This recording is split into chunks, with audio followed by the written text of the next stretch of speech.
Hey guys, welcome to the week of May 18th.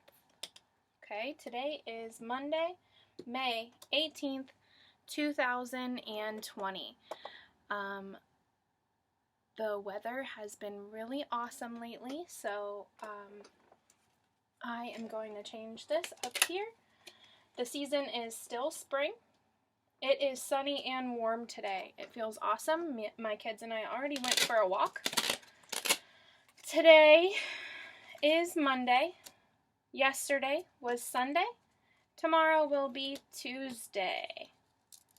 I hope you guys are having a great week so far. I know I'm a little late on Monday, but we had a meeting and I haven't got a chance to do this yet. So, our safety sign of the week is open. The governor of Ohio decided to open some restaurants and businesses, which we will find out if that's a good idea or not. Our core word of the week is all done. We all know all done. I know after having a meeting this morning that a lot of us feel like we are just done. So hopefully we will make it through this week quickly and easily, and it's not too much torture for anyone. Our shape of the week is the rectangle. A rectangle has 4 sides, 2 long sides, 2 short sides. Some popular rectangle shapes, my favorite, chocolate bars, and doors. 2 short sides, 2 long sides. This week, our lessons are going to be about volcanoes. So, I'm going to read you a book about volcanoes. National Geographic Kids, Volcanoes. Mountains of fire. Ash and steam pour out of the mountain. Hot melted rock rises up inside the mountain. Suddenly, a spray of glowing hot ash shoots out. It's an eruption. More melted rock is forced out. It spills down the sides of the volcano in a burning hot river. Anything that cannot move is burned or buried. Hot rocks.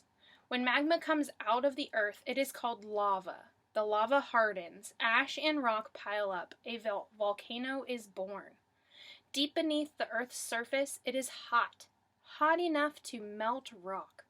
When rock melts, it becomes a thick liquid called magma. Sometimes it puddles together in a magma chamber. Sometimes it finds cracks to travel through. If magma travels through a crack to the surface, the place it comes out is called a vent. Shaky plates. Where do cracks and vents in the earth come from?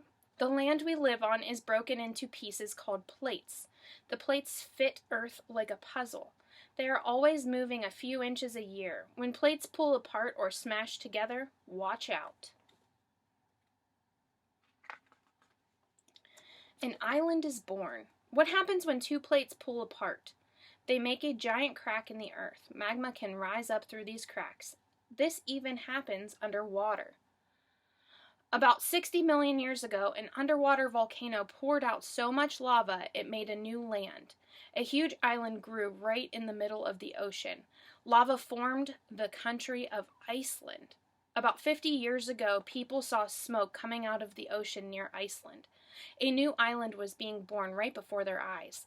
They called it Surtsey, now after the Norse god of fire.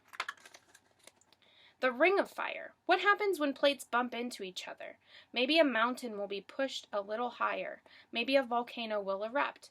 There may be an earthquake or tsunami or both. The edge of the Pacific Plate is grinding into the plates around it, the area called the Ring of Fire. Many of Earth's earthquakes and volcanoes happen in the Ring of Fire. Here are some postcards from the ring. So here's Mount St. Helens, the Turgarahu volcano, Mount Merapi, Meet a volcano or three. Not all volcanoes are the same. What kind they are depends on how they erupt. The lava from a shield volcano is hot and liquid. Rivers of lava flow from the volcano's vents. These volcano flows create a gently sloping volcano. The Hawaiian myth of Pele tells the story of how Pele, goddess of earth and fire, built a home on Mauna Loa. Violent volcanic eruptions are said to be Pele losing her temper. A cone volcano has straight sides and tall, steep slopes. These volcanoes have beautiful eruptions. Hot ash and rocks shoot high into the air. Lava flows from the cone. One day, a cone volcano started erupting in a field in Mexico. It erupted for 9 years. When it stopped, it was almost as high as the Empire State Building. A stratovolcano is like a layer cake. First, lava shoots out and coats the mountain. Then come rock and ash. Then more lava. The mountain builds up with layers of lava, rock, and ash. There is a myth about Vulcan, a Roman god of fire and iron. He lived under Vulcan Island near Mount Etna. Every time Vulcan pounded his hammer, a volcano erupted. The word volcano comes from the name Vulcan. A true story of Crater Lake. Crater Lake may seem like a regular lake, but it is actually a stratovolcano. It was once a mountain called Mount Mazama. Now it is a deep, clear lake in Oregon. An explosion over 6,000 years ago blew the top off Mount Mazama. Lava, dust, and ash swept down the mountain. The mountaintop fell in, and a giant caldera was formed. Over time, the caldera, a crater filled with water. It is the deepest lake in our United States.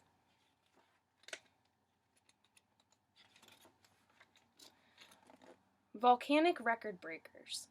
Indonesia, a string of islands in the Ring of Fire, has more erupting volcanoes than anywhere else on Earth. The place with the most volcanic activity is not on Earth. It is on Io, one of Jupiter's moons. The 1883 explosion of Krakatau was the loudest sound in recorded time. People heard the explosion over 2,500 miles away. Anak Krakatau, which means child of Krakatau, is a volcano that was born in 1927 where Krakatau used to be. Mount Etna is the largest active volcano in Europe. Hotspots. Do you want to visit somewhere really hot? Check out these hot spots, places on Earth where magma finds its way through the Earth's crust. Hot spots are heated by volcanic activity. On Kyushu Island in Japan, some people use the hot springs to boil their eggs. Or take a bath with the monkeys in Japan. And in Iceland, you can swim in pools heated by volcanoes. Exploding ending. If you visit Yellowstone National Park, you will be standing on one of the biggest supervolcanoes on Earth. Yellowstone sits on an ancient caldera. Magma still bubbles and boils a few miles below ground. Yellowstone has a lot of geysers, more than 300. The magma below Yellowstone caldera heats underground water. The water boils and bursts to the surface as geysers, spraying steam and hot water high into the air. Go to Yellowstone and see Earth in action. And that's the end of National Geographic Kids Volcanoes. I hope you guys have a great Monday, and I will talk to you later. Bye.